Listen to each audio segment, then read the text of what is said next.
Bem-vindos ao Da Capa à Contracapa. Acabamos de assinalar o Dia Mundial da Justiça Social, no dia 20.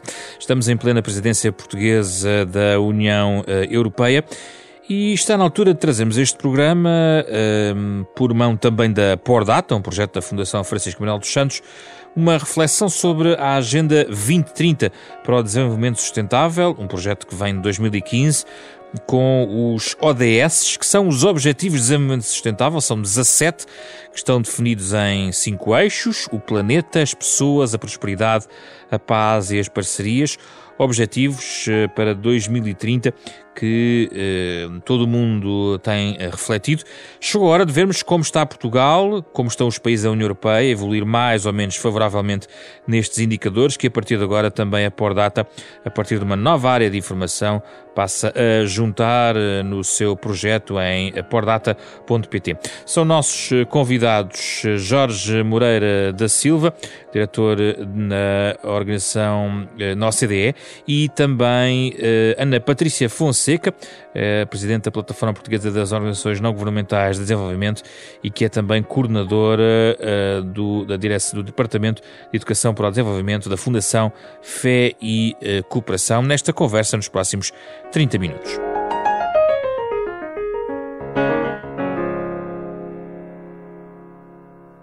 Bem-vindos a ambos, Jorge e Patrícia, obrigado pela vossa disponibilidade. Este é um tema que geralmente fazemos em reflexão global sobre o mundo, tendo em conta que muitos destes parâmetros e muitos destes objetivos representam grandes desafios, sobretudo para o mundo que não está tão desenvolvido como o nosso europeu, o nosso português. Ainda assim, o desafio aqui é olhar para o ponto em que Portugal se encontra, com base nestes dados da Pordata. Começo por si, Ana Patrícia Fonseca. Começamos pela questão da pobreza, que é central nos Objetivos de Desenvolvimento Sustentável. É logo, de resto, o primeiro: acabar com a pobreza em todas as suas formas, em todos os lugares. Acabar com a pobreza, erradicar a pobreza extrema até 2030. No nosso caso, no caso português e europeu, podemos estar à margem e deixar que este seja um debate apenas e só para continentes subdesenvolvidos, ou nós próprios também temos muito trabalho em atraso nesta matéria? Sim, boa noite. Cumprimentar o José Pedro Frazão, o Jorge Moreira da Silva e também saudar a iniciativa da Pordata pela nova área de informação sobre a Agenda 2030, que vem em muito boa hora na década da ação das Nações Unidas para o Desenvolvimento Sustentável. Temos 10 anos para cumprir esta agenda e, portanto, é tempo agora também de acelerar. Procurando aqui responder à sua questão, a Agenda 2030 é uma agenda que é universal, ou seja, é para todos os países, é aplicável a todos os países e tem esta grande vantagem de ter uma linguagem comum que permite um diálogo, permite uma mobilização em torno destes objetivos que são partilhados. E, portanto, esse é um esforço que estamos a fazer e que fazemos à escala global de cumprir e de fazer cumprir esta Agenda 2030. Sabemos que os países têm pontos de partida muito diferentes para o cumprimento desta agenda e, portanto, cada país tem que criar o seu próprio modelo e aplicá-lo consoante a sua própria especificidade e o seu contexto. Mas dizer também que esta aqui é uma das grandes forças da agenda, que é esta universalidade, é também ela própria um risco, porque o que nos pode fazer é corrermos o risco de olharmos só para aquilo que são os nossos problemas em cada um dos nossos países e centrar os nossos esforços naquilo que são a concretização dos ODS em cada um dos países, portanto, a nível interno. E este é um grande risco que a agenda pode correr. Portanto, esta universalidade que nos dá este olhar global e que entendemos que assim é que podemos fazer caminho e fazê-la cumprir, é também um dos seus maiores riscos, porque corremos o risco de olhar só para o nível interno. Eu acho que já não estamos tanto no debate de achar que a agenda não é para os países ditos mais desenvolvidos, que eu acho que isso já é globalmente aceite. Acho que os países estão a fazer o seu esforço para concretizar os Objetivos de Desenvolvimento Sustentável. Eu acho que o risco maior que nós podemos correr é de termos apenas um olhar interno e de querer apenas fazer cumprir aqueles que são os nossos objetivos internos, esquecendo a perspectiva global, que é essencial para responder aos desafios do desenvolvimento.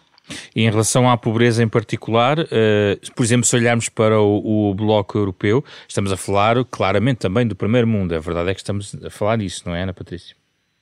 Sim, sem dúvida, sem dúvida. Mas aqui também olhando também para aquilo que são os dados de Portugal, o último relatório das Nações Unidas, o Relatório de Desenvolvimento Sustentável agora de 2020, Portugal está no 25º lugar em 193 países, portanto não estamos num mau lugar. E em termos da concretização dos ODS, temos uma taxa de concretização de 77%, mais ou menos. Portanto, isto faz-nos até pensar que estamos a fazer um bom caminho, precisamente porque o nosso ponto de partida é muito diferente de outros países com maiores fragilidades. E, portanto, olhando numa perspectiva global, Portugal está a fazer um bom caminho na maioria dos indicadores. E na maioria dos indicadores está até na média europeia ou muito próxima da média europeia. Alguns indicadores têm evoluído, a maioria deles de forma positiva, e, portanto, podemos, de uma forma global, dizer que Portugal está no bom caminho. Agora, isto não nos deve fazer cair numa tentação de quase de um otimismo inoperante, quase de achar que estamos no bom caminho, já há pouco a fazer. Não, porque há áreas, e nomeadamente estas que o José Pedro referiu, a questão da pobreza é das áreas em que Portugal tem um desempenho mais fraco, um pior desempenho. Sobretudo na pobreza de pessoas que têm até trabalho, entre trabalhadores, exatamente, não é? Sim, exatamente. Aliás, esse indicador, Portugal está muito longe da média europeia. O risco de pobreza ou de pessoas em situação de pobreza dos trabalhadores é um dos indicadores onde Portugal não está bem. As pessoas em risco de pobreza, a percentagem de pessoas em risco de pobreza é mais de 20% em Portugal, que é um número alarmante, apesar de ser muito próximo da média europeia, é alarmante para todos. O número de trabalhadores ou a taxa de trabalhadores em risco de pobreza ou em situação portuguesa é acima da média europeia. As condições de habitabilidade também é muito acima as más condições de habitabilidade é muito acima da média europeia. Portanto, isto para dizer que, apesar de estarmos a fazer um bom caminho, não nos podemos conformar, nem podemos cair nesta tentação de ter um otimismo inoperante, porque ainda há muito que fazer e, sobretudo, nestas áreas que são críticas, que é a redução da pobreza. Convoco agora o Jorge Moreira da Silva, que é Diretor-Geral de Cooperação e Desenvolvimento da OCDE, Organização de Cooperação e Desenvolvimento Económico. Jorge, tem reescrito, tem refletido muito, tem também intervindo nesta matéria no âmbito da CDE sobre impactos também relacionados com a pandemia. Eu tenho que trazer a pandemia aqui porque é um acontecimento que nós estamos a viver, cujas marcas certamente vão ficar ao nível das desigualdades, ao nível do crescimento económico, da recuperação económica, e certamente tudo isso vai ter impacto sobre os objetivos de desenvolvimento sustentável. O que é que o Jorge pensa sobre o real impacto daquilo que estamos a viver, que é uma espécie de sismo global, embora em alguns continentes mais ultrapassado que noutros, mas o que pensa sobre a forma como pode atrasar este caminho rumo a 2030, em alguns objetivos?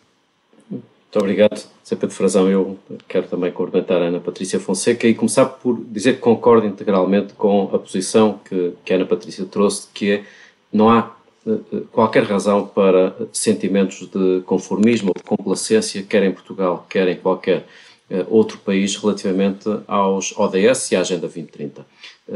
É uma jornada longa, difícil, e só será bem terminada se a realizarmos em conjunto. E eu penso que esta ideia de cooperação, de ambição, de uma perspectiva holística e não fragmentada é decisiva. Ainda por cima, como muito bem foi dito, na dimensão social nós temos sintomas ainda em Portugal de profundas desigualdades sociais. O elevador social está ainda avariado, ou pelo menos a não funcionar com a velocidade que é necessária, mas neste momento, com a pandemia, estamos perante uma alteração muito significativa do quadro e do enquadramento em que vivemos. Isto é, se já era difícil cumprir a Agenda 2030 nas suas 3 dimensões, os 17 Objetivos de Desenvolvimento Sustentável, o Acordo de Paris para as alterações climáticas e o Plano de Ação de Addis Abeba para o financiamento ao desenvolvimento, hoje, com a pandemia, temos noção de que estamos perante um contexto muito mais difícil. Mais difícil porque a dimensão de interdependência sendo mais clara, há, por outro lado, uma noção de cada um por si. Estamos a tratar de uma emergência e, portanto, os países tendem a olhar cada vez mais para a sua realidade doméstica e não tanto como era necessário para esta jornada coletiva de desenvolvimento sustentável, mas depois, porque estamos a falar de uma nova ordem de grandeza na pobreza e nas condições dos países em vias de desenvolvimento de convergir com os 17 Objetivos de Desenvolvimento Sustentável. A OCDE tem feito vários estudos, eu tenho, de facto, intervindo de uma forma, penso eu, enfática neste domínio, porque eu acho que estamos perante uma catastrófica falha moral. Uma catastrófica falha moral porque a pandemia afeta essencialmente os mais pobres dentro de cada país, mas também a nível mundial os países mais pobres. Esses países enfrentaram a primeira fase da pandemia sem qualquer tipo de preparação, sem camas para unidades de cuidados intensivos, sem ventiladores, sem sistemas de saúde apetrechados. Numa segunda fase enfrentaram consequências económicas gravíssimas, quebras no financiamento direto estrangeiro superiores a 30%, do comércio e o turismo com quebras superiores a 70%, e ainda por cima uma redução do financiamento ao desenvolvimento que atingiu 1,7 bilhões de dólares, portanto 1,7 trillion de dólares na notação anglo-saxónica, em cima do gap que já existia de 2,5 trillion de dólares. E em terceiro lugar, porque a própria fase de vacinação está a introduzir divergências ainda maiores, colocando o risco de desigualdades profundíssimas. Então onde é que vamos encontrar a esperança, Jorge Moreira da Silva? Porque esse, de facto, é um cenário muito preocupante. Nós só podemos encontrar esperança na cooperação e no multilateralismo. E na percepção que temos de ter que os 17 Objetivos de Desenvolvimento Sustentável só serão cumpridos se o cumprirmos assente na cooperação e na parceria. E eu vou dar 2 exemplos muito práticos, para que as pessoas que nos estão a ouvir percebam esta noção de interdependência e de nexo de causalidade entre a nossa capacidade de ajudar os outros e a possibilidade de realizarmos em conjunto os objetivos que foram traçados. Nas alterações climáticas, nós temos um contexto em que as emissões de gases com efeito de estufa estão em níveis recorde. Estamos num contexto em que Paris não cumpre Paris. Os níveis de ambição que os países levaram para Paris apontam para um aumento da temperatura de 3,1 graus, quando o objetivo era de 1,5 graus. Ora, nós só podemos cumprir Paris se ajudarmos os países em vias de desenvolvimento também nesse cumprimento. Porquê? Porque 85% dos pobres no mundo vivem nos 21 países mais afetados pela mudança climática e 2/3 do investimento necessário para cumprirmos 1,5 graus tem de ser feito nos países em vias de desenvolvimento. O que é que isto quer dizer? Quer dizer que se nós, Portugal, se nós, União Europeia, se nós, países ricos da OCDE, não ajudarmos os países mais pobres no seu processo de descarbonização, podemos dizer adeus ao objetivo de limitar o aumento da temperatura a 1,5 graus. Segundo exemplo, para ser rápido. Nesta fase de vacinação, estamos todos a olhar para o relógio para tentar perceber quando é que vamos ter a nossa vacina, sem perceber quão irracional é essa atitude. Nós estamos num caminho que vai permitir ter os países da OCDE, os países ricos, os países do G20, eventualmente, com as suas populações todas vacinadas até o final de 2021. E os países em vias de desenvolvimento só tendo essa possibilidade em 2024.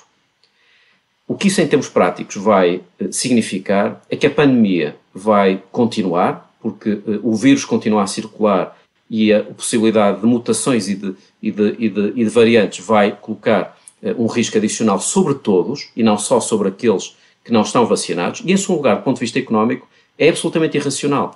Porquê? Porque está estudado que o atraso na vacinação dos países mais pobres vai criar um prejuízo de 9 trillion dólares, portanto 9 bilhões de dólares na economia mundial, metade disso nos países ricos. É impossível cumprir uma agenda 2030 com esses dados. Exatamente, portanto, seja por razões éticas, seja por razões morais, seja por razões sanitárias, seja por razões económicas, nós só saímos disto juntos, seja nas alterações climáticas, seja no tema das desigualdades, seja no tema da pandemia.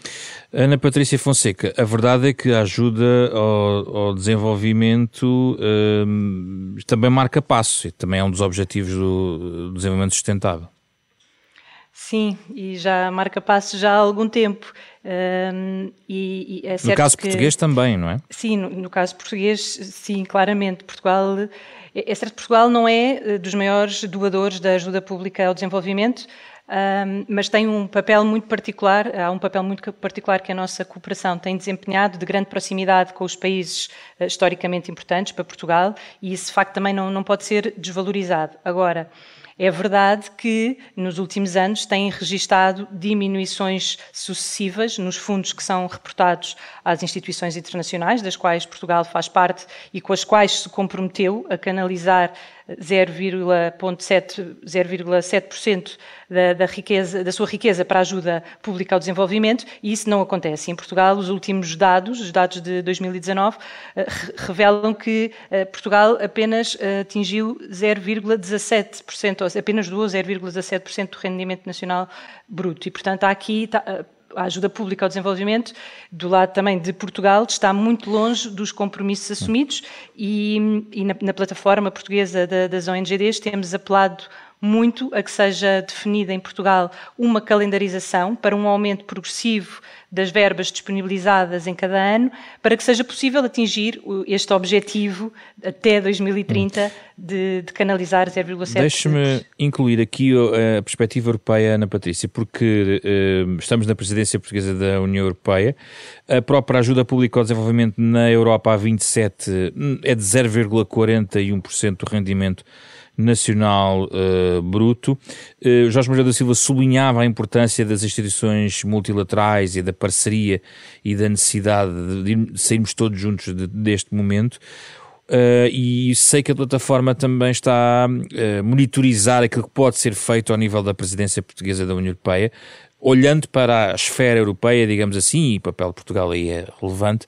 O que é que pode ser feito desde já para tentar acelerar todo este processo? É a questão das vacinas. As vacinas correm o risco de obliterar, de esconder outras dimensões. Será que só podemos ir a uma crise de cada vez? O que é que a Ana Patrícia pensa sobre isto? Sim, eu penso que a presidência portuguesa é uma grande oportunidade de colocar vários temas na agenda, mas eu penso que, sobretudo, a nível europeu, nós temos muitos problemas que temos que resolver e que queremos resolver e que é urgente resolver até 2030. E eu acho que aquilo que nós temos que nos centrar é neste caráter universal da agenda e neste diálogo que temos que fazer entre diferentes atores e entre aquilo que é local e global e nesta verdadeira lógica de relação e abertura que nos faz sair desta nossa concha ou destes nossos quadrados onde agora vivemos e que nos abre a este horizonte universal, como também o Jorge Moreira da Silva há pouco dizia. Portanto, eu acho que esta é uma pressão e que a sociedade civil e, sobretudo, a sociedade civil de onde eu venho, que trabalha nas questões do desenvolvimento e da cooperação para o desenvolvimento, aquilo que procuramos fazer é isto, é trazer cada vez mais para a agenda pública e política esta ideia de que nós só vamos conseguir sair disto se agirmos todos em conjunto. E esta ação é entre países, é entre organismos multilaterais, é entre diferentes atores, sociedade civil, academia, decisores políticos, setor privado. Portanto, há aqui todo um conjunto de atores que são importantes e que são e nesta coisa da agenda a agenda diz que o desenvolvimento é uma responsabilidade partilhada e é partilhada entre todos nós. Nós indivíduos, nós países, nós... E neste momento a Europa está num estado de grande timidez em relação à ajuda aos outros pontos do globo? Sim, o risco maior que nós agora corremos é este de só olharmos para aquilo que é a nossa crise interna e como é que vamos resolver esta crise. E esta crise pandémica veio revelar muito isso, que de repente estamos todos muito concentrados a olhar para dentro da nossa casa, dos nossos países e preocupados como é que cada um de nós vai sair daqui sem ter esta perspectiva global que o Jorge Moreira da Silva também falava, que é nós só vamos conseguir sair daqui se agirmos todos em conjunto e se houver realmente uma cooperação global. E aqui a Agenda 2030, eu acho que quase que diria que a Agenda 2030 inaugurou quase como uma nova ordem das relações internacionais, neste diálogo entre o local e o global. E porque realmente nos abre a algo que é maior do que nós. E só isto, só assim, nos vai permitir sair disto enquanto humanidade e podermos assim construir também um bem comum que serve a todos. Portanto, eu acho que aqui a Agenda 2030, sendo canalizada e conseguindo concretizar a Agenda 2030 em cada país e globalmente, e que todos possamos contribuir para isso, é uma das saídas para a crise em que nós estamos a viver. Sendo que Jorge Moreira da Silva acresce ainda um outro problema, é que o multilateralismo não está propriamente também na melhor das suas saúdes. Percebemos a fragilidade até financeira de alguns programas das Nações Unidas, percebemos dificuldades nos próprios blocos regionais mais federalizados ou não de encontrar soluções consensuais. O caso da Europa que nós acompanhamos de uma forma mais próxima, mas a verdade é que, por exemplo, em processos que nós conhecemos bem, como as negociações no âmbito da ONU para o combate às alterações climáticas, há um permanente marcar de passo, onde parece ser difícil, com as ferramentas existentes, avançar tanto quanto é necessário. E aí não é uma urgência também encontrar um novo paradigma, Jorge Moreira da Silva? Eu penso que esta pandemia, que obviamente ninguém desejou, não pode ser desperdiçada em termos de mudanças que se podem induzir a partir das lições que dela já estamos a obter. E uma dessas lições é precisamente a da interdependência e da necessidade de ter soluções cada vez mais comuns e coordenadas. Aquela questão que temos vindo a discutir da necessidade de cooperar para sair desta crise, como para sair da crise climática, penso que saiu do espaço dos diplomatas ou dos especialistas ou da academia, e hoje as pessoas na rua percebem que de facto existe uma obrigação de promover a solidariedade internacional e a cooperação. Mas não está a ser suficiente, Jorge Moreira da Silva. E portanto eu tenho alguma esperança, concordando com a sua asserção completamente, tenho esperança de que esta pandemia seja na prática o início de uma nova era. Isso sempre aconteceu. Todas as grandes crises deram origem ou a reconfiguração do sistema internacional, ou criação de novas instituições, ou novos mecanismos de cooperação, e não me parece que desta vez possa vir a ser diferente. Tenho alguma esperança em alguns sinais, por exemplo, relacionados com a vacinação. Apesar da enorme crítica que fiz há poucos minutos a esta falta de equidade no acesso à vacinação, existe, apesar de tudo, a esperança numa nova entidade, que é a COVAX, que é uma coligação das vacinas, que junta países de todo o mundo para assegurar, na fase da investigação das vacinas, na fase da sua produção e na fase da sua distribuição, soluções mais eficientes de colaboração internacional. E, portanto, eu espero que esses exemplos possam depois ser seguidos noutras áreas. Mas eu quero colocar, uma vez mais, o sublinhado numa perspectiva inconformista. E voltando àquilo que a Ana Patrícia Fonseca estava a referir, e o Zé Pedro também, sobre a ajuda pública ao desenvolvimento. Como sabe, eu, na OCDE, sou responsável precisamente por essa área, e em abril apresentaremos os dados de 2020 de ajuda ao desenvolvimento. Não tenho ainda uma fotografia completa do que aconteceu. Sabemos que alguns países cortaram na ajuda pública ao desenvolvimento durante a pandemia, outros países aumentaram essa ajuda, mas convém termos noção da dimensão que está por concretizar e a enorme divergência de perspectivas entre os mais ricos e os mais pobres. Os países ricos conseguiram, nos últimos meses, mobilizar para o resgate das suas economias 14 trillion dólares, portanto 14 bilhões de dólares, em poucos meses. E esses países não foram capazes de ir além dos 153 mil milhões de dólares de ajuda pública ao desenvolvimento. Estamos, portanto, a falar de uma diferença de 100 vezes, isto é, aquilo que os países mais ricos dão aos países mais pobres é 100 vezes menos do que aquilo que conseguiram mobilizar em poucos meses para resgatar as economias dos países mais ricos. Quando ainda por cima se diz que só vamos ter uma em cada 10 pessoas dos países em vias de desenvolvimento vacinada este ano, porque a coligação das vacinas, a COVAX, não conseguiu mobilizar os 5 mil milhões de dólares que são necessários para essa vacinação este ano, chegamos a uma conclusão de que o nível de compromisso, de ambição, de cooperação, de solidariedade que é necessária está muito aquém daquilo que está a acontecer e, portanto, eu concordo com aquilo que o Zé Pedro acabou de enunciar. Mas deixe-me também dar a perspectiva otimista. Certo, mas antes da otimista, eu queria só perceber, aliás, eu disse há pouco que todas as grandes crises dão oportunidades para haver até a emergência eventual de novas instituições. A questão que coloco é, se temos cidadãos despertos para o assunto, está diagnosticado o problema, as contas acabou de as sublinhar. Há um problema institucional, é preciso criar instituições, quais são os caminhos para melhorar aqui no mundo rico a forma de canalizar de uma forma mais automática, célere e menos burocratizada e menos politizada essa ajuda?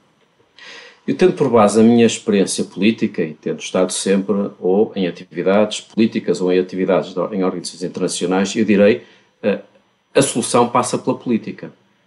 A solução passa mais por trazermos o debate multilateral para a esfera nacional do que andar a tentar, a régua e esquadro, desenhar novas instituições multilaterais. As instituições existem, mas verdadeiramente o multilateralismo somos nós como cidadãos, nós como eleitores, nós como contribuintes é que fazemos a diferença. Eu pergunto de uma forma muito cândida, haverá muita gente preocupada com o facto da ajuda pública ao desenvolvimento nos países da OCDE não descolar dos 0,33% do rendimento nacional bruto e em Portugal não descolar dos 0,16% ou 0,17%. Isto tem sido tema? Não tem sido tema. Alguém na rua, alguém no espaço mediático, alguém nas eleições discute a ajuda pública ao desenvolvimento e a cooperação para o desenvolvimento. Lamento, mas de facto... Cada um olha sempre para si e para dentro.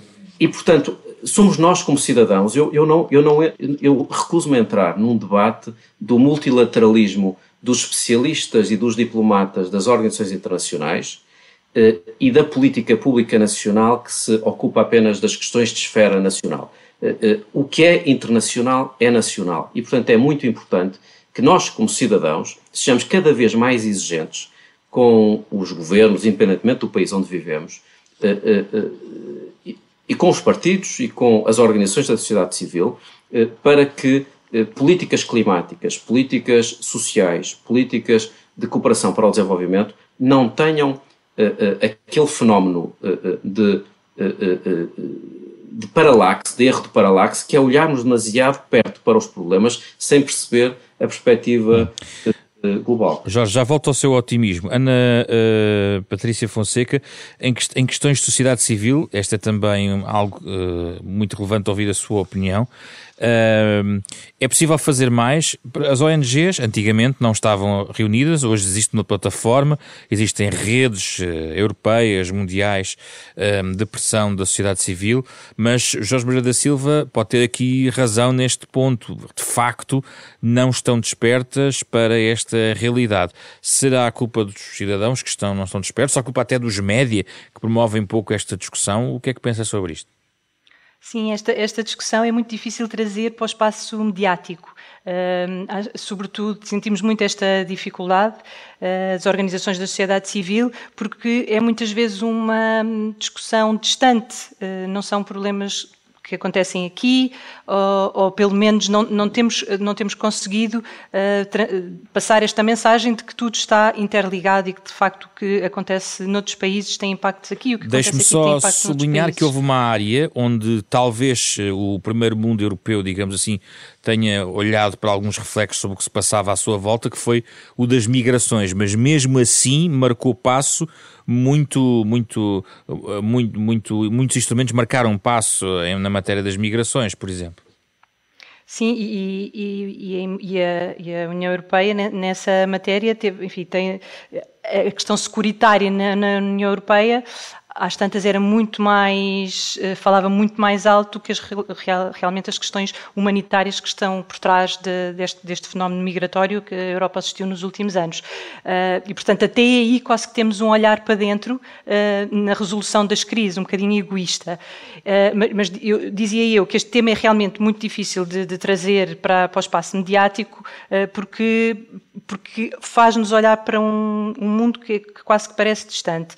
Mas, em todo o caso, as organizações da sociedade civil em Portugal e, sobretudo, as organizações não governamentais para o desenvolvimento que trabalham nestas áreas têm tido uma intervenção, ou têm procurado ter uma intervenção bastante forte no espaço público, tanto junto dos cidadãos como também nos processos de decisão política. E têm tido muito aquele trabalho de watchdog, de estar ali a vigiar e a monitorizar o que está a acontecer e a procurar responsabilizar o governo e os decisores políticos para os compromissos que assumimos, pelos quais também somos responsáveis, de também trazer aquilo que são as realidades que as organizações da sociedade civil conhecem bem nas comunidades.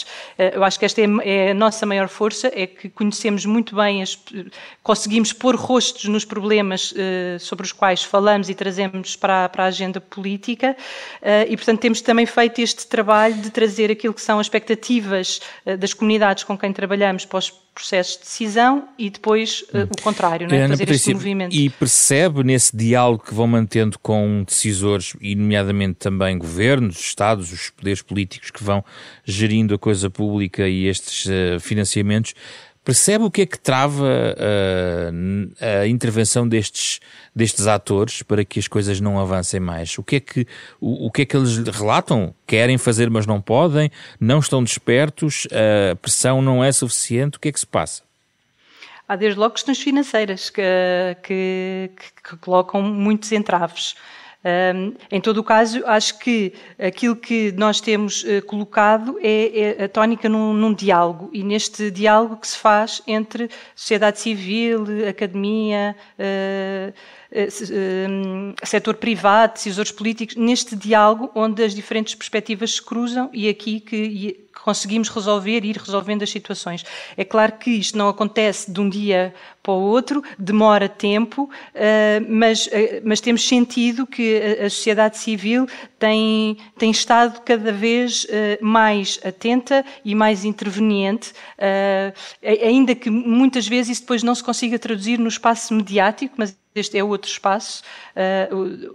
Os órgãos de comunicação social também não têm muito interesse por estes temas, mas a sociedade civil tem feito o seu trabalho. Muitas vezes é invisível, porque não é aqui nesta esfera mediática, mas tem feito um trabalho de procurar resolver algumas questões e ser mais acutilantes noutras e portanto, fazer esse caminho.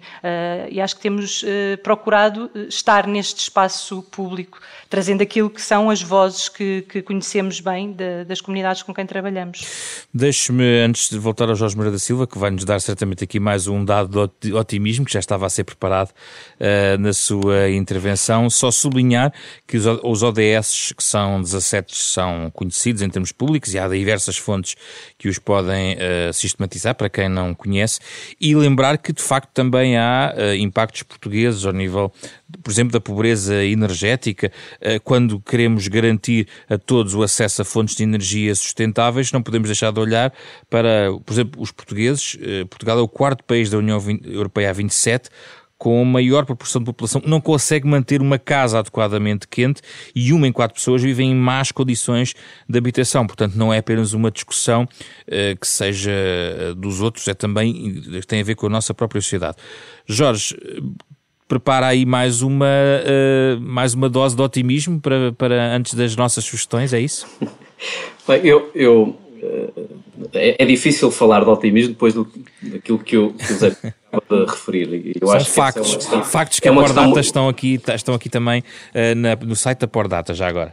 E acho que este trabalho da Pordata é um trabalho notável, porque aquilo que não se consegue medir, não se consegue gerir e não se consegue incentivar e trazer à luz do dia a evidência daquilo que ainda falta fazer, nomeadamente na área social, é fundamental. Porque eu acho que, apesar de tudo, a área social acaba por ser, perdoem-me a expressão, o parente pobre desta discussão sobre ODS e sobre desenvolvimento sustentável. Há uma tendência para associar mais o desenvolvimento sustentável às questões verdes e da sustentabilidade ambiental e menos à dimensão do crescimento inclusivo e solidário, da necessidade de redistribuir melhor a riqueza, de garantir boas condições de educação, de acesso aos serviços de saúde, combate à pobreza e às desigualdades, e portanto este trabalho da Pordata é um trabalho fundamental para que se perceba que temos ainda enormes déficits na área social. Mas a minha noção de otimismo tem a ver com o futuro que a Agenda 2030 pode vir a ter numa lógica pós-Covid. Estamos a fechar, tem que ser mais breve. Nós andamos todos à procura de um plano Marshall, tal como tivemos depois da Segunda Guerra Mundial ou do New Deal depois da Grande Depressão. Desta vez não precisamos de procurar muito. O Plano Marshall existe e chama-se Agenda 2030 e Objetivos de Desenvolvimento Sustentável. Portanto, eu tenho uma grande esperança de que se nós conseguirmos alinhar a resposta a esta crise com a resposta à crise climática e à crise das desigualdades, que conseguiremos tirar partido do potencial que ainda está disponível do lado dos ODS. A segunda noção de otimismo é sobre alterações climáticas. Existe um progressivo esverdeamento do sistema financeiro. Os anúncios que estão a ser feitos do sistema financeiro de eliminação de todo o apoio aos combustíveis fósseis e ativos tóxicos é um sinal de esperança. Hoje já temos cerca de 30 bilhões de dólares de ativos financeiros associados à sustentabilidade. Ainda há 90% que não têm esse tipo de coloração verde e, portanto, há aqui termos nesta área uma ação e uma tração que vai além das boas intenções ou até da inovação ligada às tecnologias verdes, às energias renováveis, à eficiência energética, à mobilidade sustentável. Portanto, no momento em que o setor financeiro também entra no jogo com uma nova abordagem de finanças sustentáveis, além da perspectiva das ONGs, que é notável, é fundamental, e da perspectiva dos empresários e dos cientistas, temos um ecossistema em que julgo que podemos vir a atingir os objetivos de Paris de uma forma que também gera emprego e rendimento. A caminho do final do nosso programa, o tempo das sugestões para os nossos ouvintes poderem continuar a acompanhar este debate. Comece por si, Ana Patrícia Fonseca. Então eu trago aqui um livro de Ailton Krenak, que é um filósofo, pensador e poeta indígena brasileiro, que é uma provocação e chama-se A Vida Não é Útil, Ideias para Salvar a Humanidade, e que faz precisamente uma reflexão sobre os vários desafios que o mundo enfrenta e que hoje aqui falámos. Avança algumas propostas com um pensamento bastante crítico e provocador e que pode ser uma boa leitura para pensar uma humanidade melhor e um futuro diferente. Obrigado, Ana Patrícia. Jorge Moreira da Silva? Eu vou fazer uma sugestão da casa, que é da OCDE. Publicamos tantos relatórios que não posso deixar de sugerir que leiam o último relatório da Cooperação para o Desenvolvimento, que está precisamente associado ao investimento em resiliência e no acesso equitativo à vacinação. Está no site da OCDE e julgo que é um bom exemplo de cooperação para o desenvolvimento ao serviço da resposta a esta crise e de preparação para as próximas crises. O site da OCDE é